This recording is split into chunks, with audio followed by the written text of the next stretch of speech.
Hey everyone, Ace here. 42% of Americans make less than $15 an hour. So I'm going to show you how you can start investing with just $10. I'm going to walk you through different options that you have to start investing, as well as how to sign up for some of those accounts to get your first step in investing. Now I know there's a lot of people out there that are probably thinking, what can you even buy with $10? That's not even worth it right now. I'd rather get McDonald's. Well, I will explain how you can start investing with just $10, and if you haven't watched my video on compounding interest, I'm going to put the link up above so you can watch that, and I'll explain to you why it's better to start now rather than later, even if it is only $10. I'd like to tell you how I first started investing, only making $8 an hour. And don't worry, this isn't going to be a long-winded story of how I got my first summer job and it was absolutely terrible and I didn't make much and have a lot of money, and it just was a rough start to begin with, and now. So there I was, waist deep in a septic tank, just plowing through all the human feces, trying to find Carol Baskin's husband, and I was thinking, this is not even worth $8 an hour for me. But really, one of my first summer jobs was working at an arcade at Six Flags, making $8 an hour. I worked all summer and tried to save up as much as possible, and then when that summer job was over, I ended up investing half of the money, roughly $2,000, into a Scottrade account, now known as TD Ameritrade. And that is how I first started to get into investing. One of the first things you should do if you're just starting to invest is consider an emergency fund. What is an emergency fund, you might ask? Well, great question. It's an account where you keep anywhere from 3 to 6 months of your expenses in the side in case of an emergency. Whether that be your dog broke your car window because you're going through the drive-thru and they're very excited for their dog treat that they get, or your sister fell down the stairs and you need to rush her to the hospital. Tell your guys online that you'll be back later. You're going to have to help pay for those medical expenses. I'm going to gloss over the emergency fund right now, although it is very important for savings and life events, and yes, I personally do have an emergency fund. I just don't consider investing. You're not making much on your money, you're just having your money sit on the sidelines in case of an emergency. And I repeat, it is very important to have. Some companies you could look into having an emergency fund with would be Ally Bank, Citibank, American Express, or Fitness Bank, just to name a few. Alright, so the second thing you should consider if you're just starting to invest would be an IRA. Now this stands for an individual retirement account, and it is split between a traditional IRA and a Roth IRA. So I'm going to go over some of the most important differences that I see from my perspective. So as you can see, I have the traditional IRA and Roth IRA up here at the top, and all of the differences on the left-hand column. They are split between primary benefits, income limits, contribution limits, age limits for withdrawals, withdrawal penalties, and your tax advantages. And I know it seems like a lot, and I'm not going to read through all of these. If you want, you can pause the video and you can read them yourself. I'm just going to skim over what I see are the most important. So a few things I want to highlight on this chart of the traditional IRA versus the Roth IRA is the primary benefits, income limits, and the age for withdrawals. Primary benefits for the traditional IRA are earnings are tax deferred until it gets withdrawn later in life. For the Roth IRA, it's all qualified distributions, withdrawals without penalty, are tax-free. That is huge. For the Roth IRA, what that means is everything that you make in that Roth IRA, when you withdraw it in the future, when you can without penalty, it is tax-free. Next is the income limit. For a traditional IRA, there are no income limits, which is fantastic. For a Roth IRA, as of 2020, if you're making more than $139,000 single or $206,000 married, you cannot contribute to a Roth IRA.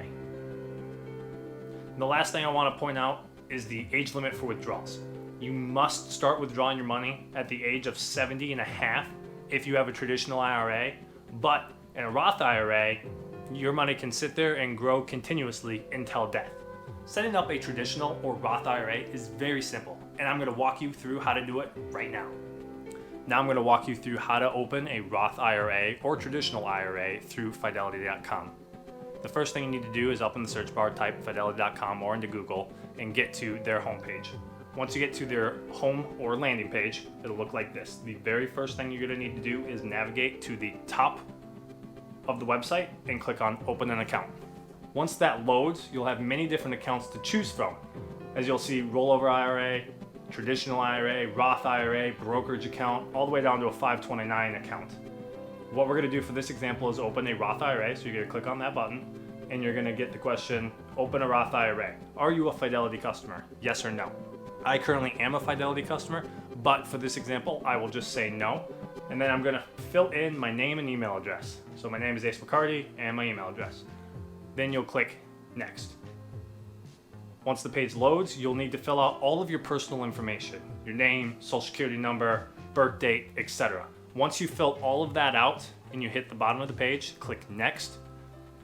For this example, I will not be able to show you any further, but you'll just have to enter a little bit more personal information.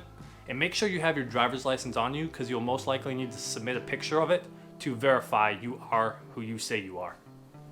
Third thing, if you're just looking to start investing with only $10, would be a 401k. If you have the option to do this, I would absolutely recommend you take advantage of it.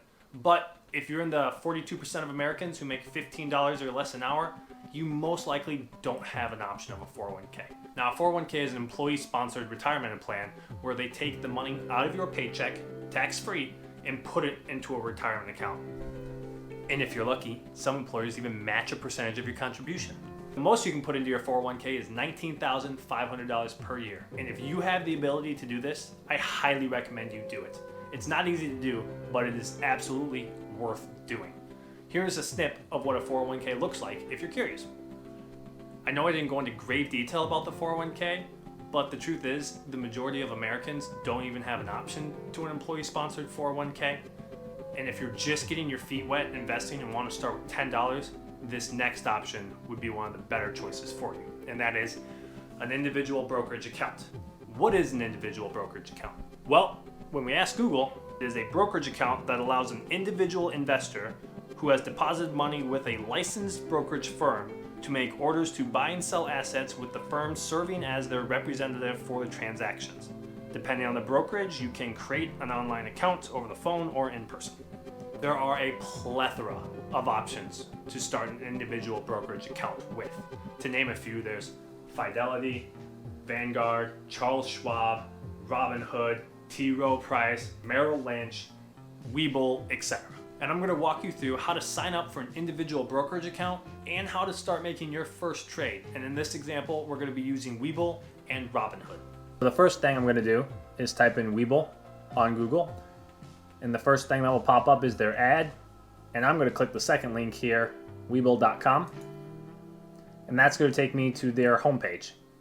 Webull, enjoy tech, enjoy investing. I'm now going to click on Get Started. Once that loads, it's going to take you to the personal information page.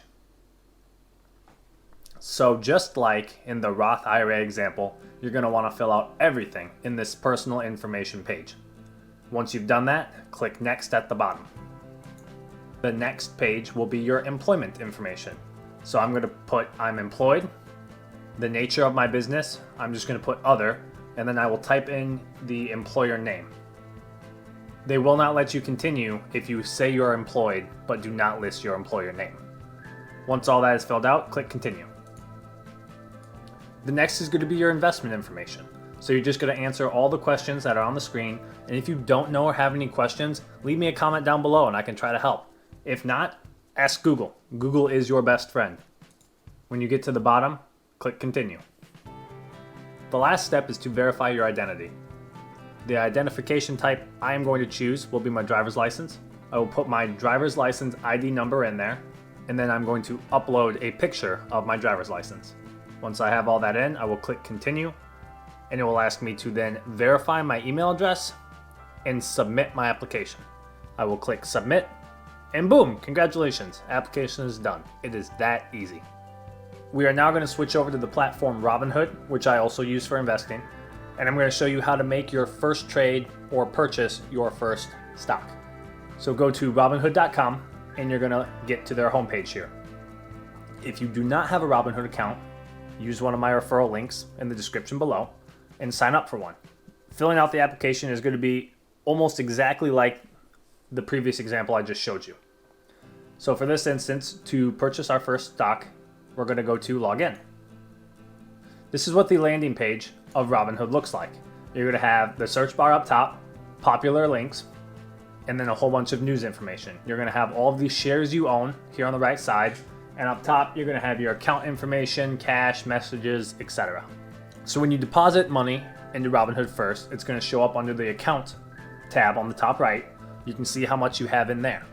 Once you have your $10 or more deposited into your account, you're then going to go up to the search bar up at the top, and let's say you really love Ford Motor Company and you want to buy one share of Ford Motor Company. So you're going to type Ford up in the search bar at the top, and it's going to give you a whole bunch of different stocks that start with F. Click on Ford. Ford Motor. You can see the current stock price. You can see it by day, week, month, 3-month, and year. And then on the right-hand side is your options to either buy or sell Ford. So make sure on the drop-down you have Buy Ford, and you can either buy in shares or buy in dollar amount. For this example, we're going to say we only have $10 and we want to buy one share of Ford Motor. So I'm going to make sure it says Buy Shares. My quantity is going to be 1, and then I'm going to click Review Order. Then it's going to ask me more or less, am I okay with actually making this purchase, yes or no? And then you would click yes. So let's say you are a really big fan of Google and you want to own a portion of Google. So you go up at the top and you type in Google and you see Alphabet Class A, Class C. I'm going to click on Alphabet Class A. And if you have any questions on the difference between Class A and Class C, just ask me down in the comments below and I can answer. If not, yet again, ask Google. They will give you a good enough definition. And everything, like I explained previously, is the same. But on the right-hand side, I'm going to buy Google. But instead, on the drop-down, I'm going to click dollars rather than shares. And I'm just going to punch in $10. I'm going to review order. And more or less, it's going to ask me, are you sure you want to buy this? When the market opens, we are going to put through this buy of 0.006 shares of Google when the market opens the next day. And I'm going to click yes. And voila, I have now bought 0.006 shares or $10 of Google, aka Alphabet Class A stock. And that's it.